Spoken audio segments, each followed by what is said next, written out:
In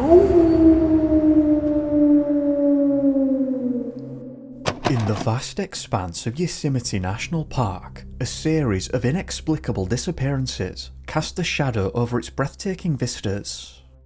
While many come and enjoy its towering granite cliffs and expansive forests, this is not the case for all. Most disappearances in this park are swiftly resolved with a positive outcome. Some, though, evade closure, leaving behind nothing but a trail of confusing and unanswered questions. Among these, certain disappearances stand out, baffling seasoned searchers and experienced law enforcement officials. So, let's begin. David Paul Morrison, 28, was a San Francisco chef when he disappeared in the park towards the end of May in 1998. On that day, the 25th, David, a seasoned hiker, ventured into Yosemite with his girlfriend as he wanted to show her the towering vistas. As a part of this trip, the plan was also aimed at conquering the Half Dome's challenging trails, which he'd been excited to embark on for a while now. The morning of his disappearance was like any other in the vast expanse of the park. The sun cast its early rays, the wildlife stirred, and the scent of pine was in the air. The night prior, David had told his girlfriend that he was going to get up nice and early to go for a solo hike in the park before meeting back up with her. David was up and out at 5:30 that morning and would be spotted at 7:15 in Little Yosemite Valley, a waypoint for those en route to Half Dome. That was the only time that David was seen that morning, and after his hike in the valley, he would never be seen or heard from again. The people that saw him that morning would later relay that he didn't appear to be equipped for overnight camping. They said that he was only wearing a sweatshirt and running shoes but did have a day pack.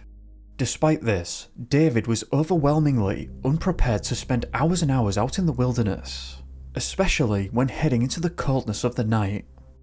Despite David's experience in the outdoors, the conditions that day changed quickly and not in his favour. As he embarked on his journey, the weather took an immediate turn. Cloud cover was low and visibility was less than ideal. As time went on, his girlfriend went to their arranged meeting point, which wasn't far from the place that they were staying, and she waited there patiently. After a couple of hours went by, she became concerned, which prompted a missing persons report soon thereafter.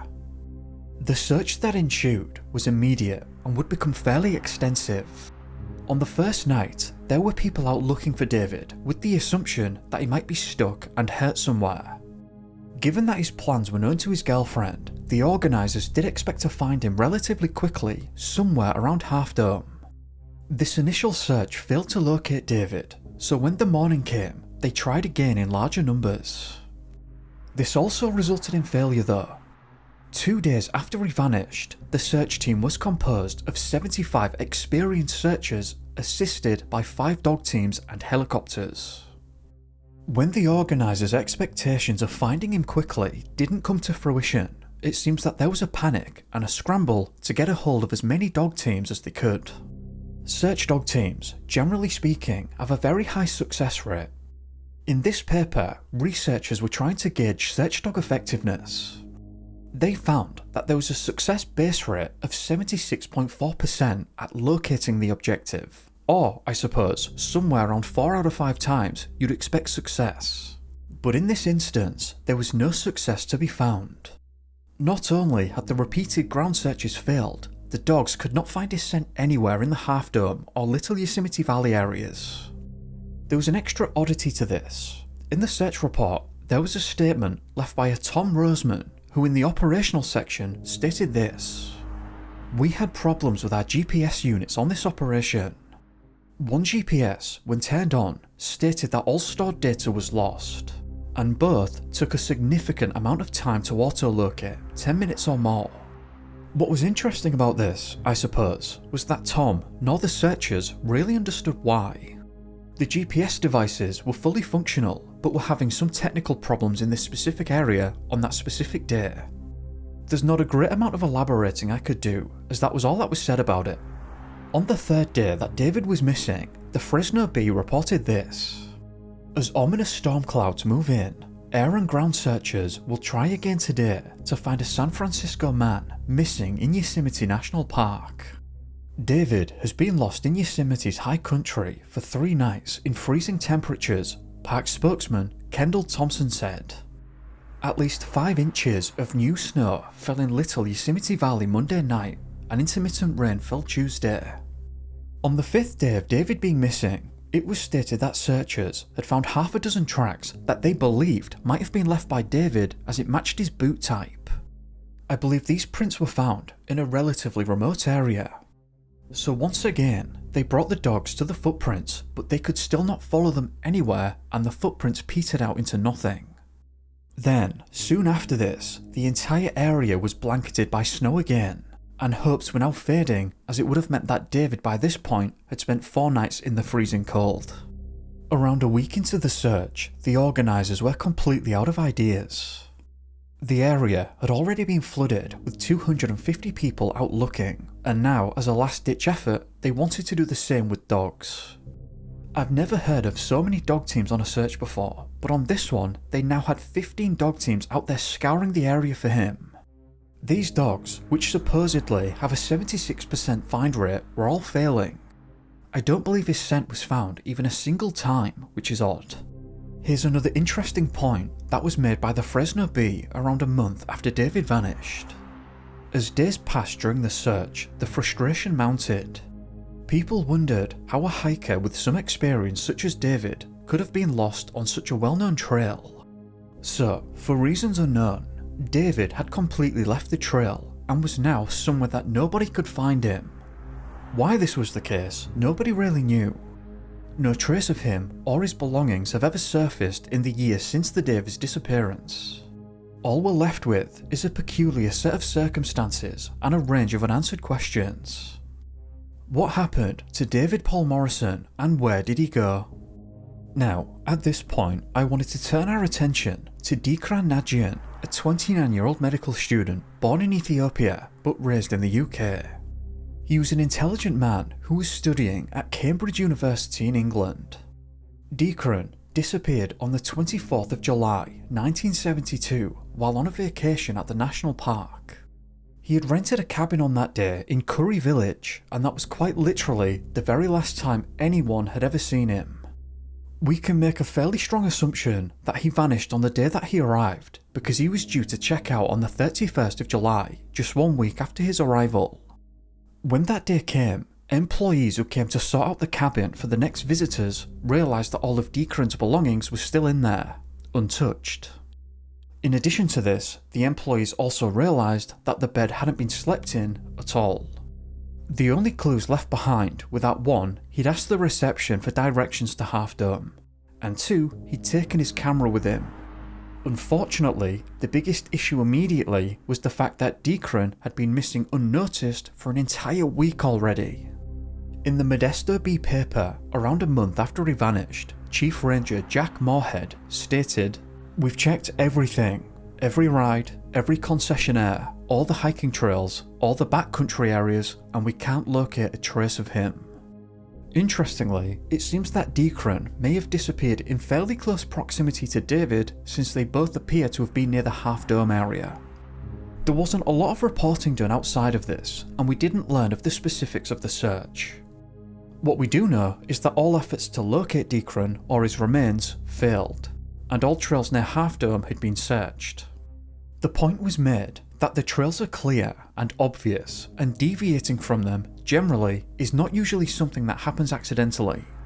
Like David though, if Dikran had strayed away from the trail, it's not at all clear why he did this. Now Dikran's father, Vartkus, was the owner of one of the oldest diamond companies in the world, so Vartkus was able to employ a private investigator who travelled to Yosemite to conduct his own investigation after the official search came to a close. This private investigator spoke with employees at Curry Village along with the park rangers and tried as best he could to retrace Dikran's possible route. Unfortunately though, like the official search, he wasn't able to uncover anything at all. This is one of those rarer instances in which law enforcement really had no insight at all as to what happened to him. The only assumption was that he must have suffered from exposure or an injury that caused his passing. It seems that the expectation was that his remains would be found over time as people came to explore and hike around the park.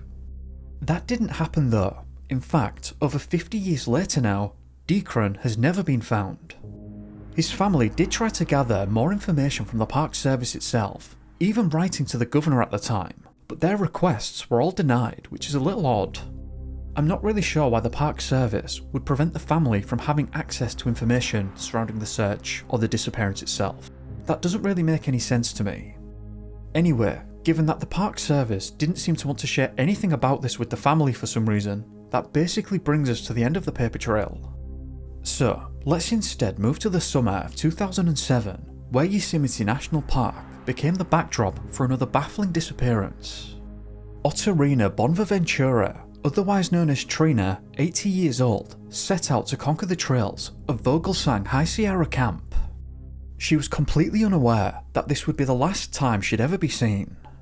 While Trina couldn't get around like she could in her younger years, her retirement was anything but sedentary. Each morning she would work out and was out hiking with her friends a lot. She was very fit for her age.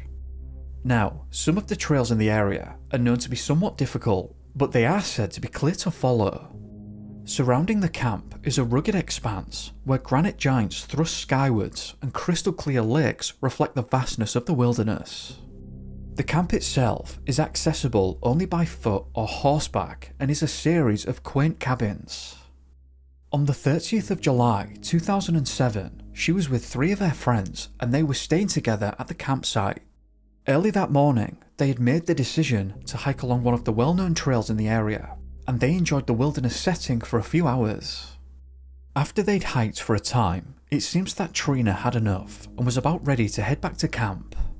It also seems that she was concerned about their food storage because of black bears in the area, so off she went and headed back alone. That decision marked the beginning of a puzzle. Sometime later, the rest of the group had also decided that they'd had enough and were ready to go back to camp. They had no idea that anything was wrong, but upon returning, they couldn't locate Trina anywhere. They called out for her around the campsite, but there was no response. They walked around the entire perimeter of the camp without any success before retracing their steps along the trail. She wasn't there. To make matters even more confusing, the group could not figure out why she would have left the trail. As said, apparently it seems that the trail itself was quite clear to follow. It is important to note that Trina, on occasion, was known to suffer from memory loss, though the papers didn't state the severity of these episodes. On the day after she disappeared, 150 search and rescue personnel, including highly trained specialists for high altitude recovery, arrived, but they could find no trace of Trina. The search dog teams, which as mentioned before are usually reliable, but they were confounded, with their noses leading them in circles, finding nothing. Adrienne Freeman, who was a part of the National Park Service's Incident Investigations Unit, stated, "We've picked up a few clues here and there that we are investigating." Frustratingly though, she didn't elaborate on that, and it's not clear what clues she was referring to because all the articles seem to suggest that there wasn't a hint of her anywhere. As the days ticked by, the search expanded in scope, but contracted in terms of a hopeful conclusion. During the search, thunderclouds amassed overhead, and a torrent of rain and harsh winds were unleashed that battered the searchers. Lightning forked the sky, and rain lashed the landscape, washing away any potential clues. Though, despite what Adrienne said, I don't believe they'd found anything tangible. Despite the weather worsening, the search persisted, with teams combing through the dense underbrush and scaling rocky outcrops. Searchers made the point that with knowing the trail that she'd been on, it was odd that all attempts were failing. The searching continued for weeks, and the question of Trina's fate remained unanswered until the 14th of August, 2 weeks after she vanished. A park ranger, during a routine patrol 3 miles from the established paths, stumbled upon a scene that brought the exhaustive search to an end. Trina's body was found in the Echo Creek drainage, which is described as rugged wilderness southwest of Tulum Meadows. The ranger found her there at 5 p.m. in a vegetated area beside a dry creek bed. The Fresno Bee paper stated that this was an area that was unreachable by the established trails and was actually rather difficult to get to. They also stated something quite interesting, so let's get bizarre. I quote, "The cause of Trina's passing is under investigation. Searchers had passed through the area in the past 2 weeks but found no trace of the missing woman," Adrian said. More than 150 searchers participated in the search. Dog teams and helicopters were used as well. So the exact area Trina was found had been gone over multiple times beforehand, meaning that somehow she'd managed to avoid the searchers in the area. It also appears that a cause wasn't established either. NWITtimes.com stated that rangers do not suspect foul play and they did not find any clear evidence of how she passed away. It's both odd and interesting that in some of these disappearances, the missing is discovered in an area that had already been searched multiple times beforehand. It suggests that the searchers may have been near her at some point, as she must have been around that general area, but somehow, for some reason, she'd managed to evade them completely and can't have heard any of the calls for her. Now at this point, let's go back in time and revisit a couple of cases that I've covered in the past that fit in well here. Let's begin by exploring the disappearance of Orvar von Lass. Orvar was a Swedish national living and studying in America. Orvar was said to be a very talented man, and he had graduated from the University of California sometime prior to this incident. On the 9th of October 1954, Orvar, his wife, and both of her parents were staying at the Awani Hotel together, which is a beautiful place surrounded by wilderness within the park and in the valley. Aside from his intellectual nature, Orvar loved the outdoors and spent a great deal of time in the wilderness areas, both in his own nation of Sweden and in California. At about 3 PM that day, the family were enjoying themselves inside the hotel. But Orvar said that he fancied a short hike as he wanted to get a better view of the valley. So off he went, alone. Orvar would never be seen again. But not only would he never turn up, his disappearance managed to baffle everyone involved. Yosemite Park rangers began a dangerous cliff climb at noon today in an effort to locate Orvar, who disappeared Saturday on a hike after leaving his wife and her parents. He failed to return and the family began a search. Orvar, an experienced climber, told his wife that he would attempt to climb from the hotel up the Royal Arches for a better view of the valley floor. Chief Ranger Oscar Cedergren said that he was confident Orvar was safe, since he had done considerable climbing and mountaineering in his native Sweden. However, shortly before midnight, bloodhounds were brought to the scene. They apparently picked up a scent indicating that Orvar had gone to the base of the Royal Arches cliff. Interestingly, after the dogs reached this point, they could no longer follow Orvar's trail. They would just walk around the base and sit down. This led the rangers to conclude that Orvar must have gone up right there, but they also said that this made no sense because they were staring at a sheer granite wall. They said that there were much better places to climb from and that this point was practically vertical. This morning, the rangers started up the sheer granite wall in a hazardous rescue effort. Cedergren said that the men, skilled climbers, were equipped with ropes and other gear to aid the dangerous ascent. The task was so difficult that they did not take walkie-talkie radio equipment, desiring to be encumbered by as little gear as possible. They then talked about the fact that this point was incredibly steep and not a good place to climb at all. The rangers expressed their incredulity at this and stated that, and I quote, "It is hardly likely that Orvar could have made his way to the top, even though he had considerable climbing experience in Europe." The point was effectively being made that with such experience should have come the awareness that climbing here was not a good idea as it's too dangerous. Bizarrely, it didn't even look like Orvar had taken any equipment with him. It was stated that he was wearing a light shirt, slacks and tennis shoes. All while the temperatures had dropped to 40 degrees Fahrenheit, or around 4 degrees Celsius and lower. This ascent, covered by the rangers, uncovered nothing and left them scratching their heads as there was just no trace of him anywhere.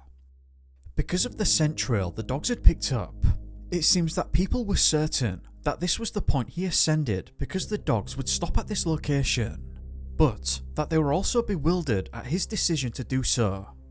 When the rangers failed, a group of professional mountain climbers from Berkeley came in and provided their expertise. Their assessment of the situation was similar to that of the rangers, basically making the point that it was surprising that he would ascend here. These searches were uncovering nothing, and they were trying different methods too. They had teams ascending up and other teams descending to try to find just a trace of where he was and what had happened. The party of 5 plans to slide down the smooth face of the cliff and search for Orvar's body on the chance that he might have fallen. Orvar is the second UC student to disappear in the national park this year. Walter A. Gordon, 26, a graduate student, has been missing since July 20, approximately 3 months prior. Walter was working as a summer clerk at Camp Curry when he told friends that he was going for a walk. He was never found, despite the fact that bloodhounds were put on his trail. That's somewhat bizarre. I wasn't expecting to come across another disappearance in such a short space of time, and we'll move on to cover Walter shortly. As for Orvar, the rangers, along with the professional mountain climbers, had absolutely no idea what had happened here, and bloodhounds were brought in once more but weren't able to help any more than the other bloodhounds' first attempt. The decision was then made to begin rappelling down the mountain. I'm not an expert in this, but from what I can gather, it seems that would allow them to cover a wider area and quicker. On the 5th day of the search, it was stated that all of the climbers, along with the rangers, were at the point of complete exhaustion. The mountain climbers searched the upper part of the Royal Arch Cliffs Tuesday in the hopes of finding Orvar. There was no trace of him. Rangers had surmised that Orvar tried to scale the almost vertical cliff and fell into one of the deep chimneys. These areas were in the process of being searched, but nothing would ever be found. They also reiterated that bloodhounds again and again led them to the foot of the cliff and lost the scent. The point was effectively being made that all evidence pointed upwards from there. On the 7th day, a helicopter pilot was brought in to fly over this area because by this time everyone was stumped as to where he could possibly have gone. However, the pilot would also join this group of confused searchers, stating that he had failed to uncover even a single lead, or in other words, he saw nothing. 9 days in now, and searchers had all but concluded that Orvar couldn't be in the area. It was explained. Searchers have covered the area where Orvar became lost inch by inch without finding a trace. Every square inch of the area was combed, even by helicopter, and we didn't find him. This led to Orvar's father-in-law, who was present at the hotel, to suggest that he might have suffered from amnesia or something of that nature. The problem was that he didn't have a history of anything like this, but it's very interesting that the conclusion reached was that it's unlikely that he was even in the area anymore. If that were the case, why weren't the dogs able to follow his scent? As said, they led the searchers to the base of that vertical cliff and stopped, time and time again. If Orvar had continued on walking, why did the bloodhounds stop right there? So what happened to Orvar, and where did he go? Now, let's move back to Walter, who disappeared those months prior in July. Walter's disappearance didn't actually get picked up on by the press until 4 days after he vanished. Walter was of a similar age to Orvar, being 4 years younger at 26 when this took place. As said, he too was a graduate of the University of California, and given that these two disappearances happened in a rather short time span of one another, I'm absolutely certain that this caused some suspicions. Now, at the time, on the 20th of July that year, Walter was employed at Yosemite National Park as a clerk. From what I can tell, he'd made some great friends there among the other employees, and he would often go hiking with them and spending time there in the groups. On this day, however, he told other employees who were still on their shift that he was about to go on a short solo hike to climb Ledge Trail, but informed them that he would be back by nightfall. A private helicopter hovered over Yosemite's crags and wilderness sections today to augment a ground search for Walter, a Camp Curry desk clerk who vanished on a hike. Rangers and volunteers failed to turn up a trace of Gordon. The search began shortly after midnight Wednesday when Curry Company officials noticed his absence. Gordon had mentioned he wanted to climb the ledge trail but should have been back by nightfall. The steep trail is about 2 miles long. Rangers theorise Gordon reached Glacier Point and started down another trail. After the rangers and volunteers failed to find anything, the word spread and there were hundreds of people scouting this area for Walter. Alongside the extra manpower, bloodhounds were also brought to the area. The chief ranger, Oscar Cedergren, made the point. Unless hurt, Gordon's chances of survival were good. We have had people lost for as long as 12 days who have shown up in good condition. People largely expected Walter to be found safely and in a timely manner because he'd been at Yosemite now for a while at this point. He'd hiked all around this area time and time again, but this time for some reason he'd vanished without a trace. Up until this point, the dogs had been of no help. Park Superintendent John C. Preston said no progress had been made by searchers using bloodhounds. That is, until this stage, the dogs hadn't found a lead yet, but on the 7th day, the bloodhounds finally found his trail. Park authorities theorised today that Walter may have left the park as bloodhounds twice have failed to track him past the ledge trail. Chief Ranger Oscar Cedergren reported the dogs were taken off the hunt for the man yesterday when they again halted at the road after tracking him along the trail. However, he said, rangers would continue the search. Oscar made the point that Walter might have decided to leave the park. I personally checked the trail with the bloodhounds, but no trace of Gordon could be found after the hounds stopped at the road. Of course, he could still be in the park. Similar to Orvar's disappearance, the dogs simply just stopped and couldn't follow the scent any further. However, unlike Orvar's case, where they just stopped at a vertical granite wall, here they stopped at a road, which leads to the obvious conclusion that perhaps he just left the area for some reason. The problem with this approach though, is that it was quite literally never seen or heard from ever again. And you can see why people might have been drawn to that conclusion after the finding with the dogs.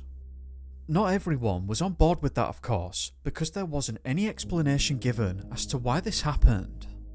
Walter was excited to spend his summer working within the national park, and, I believe, was going back to the university after the summer was over.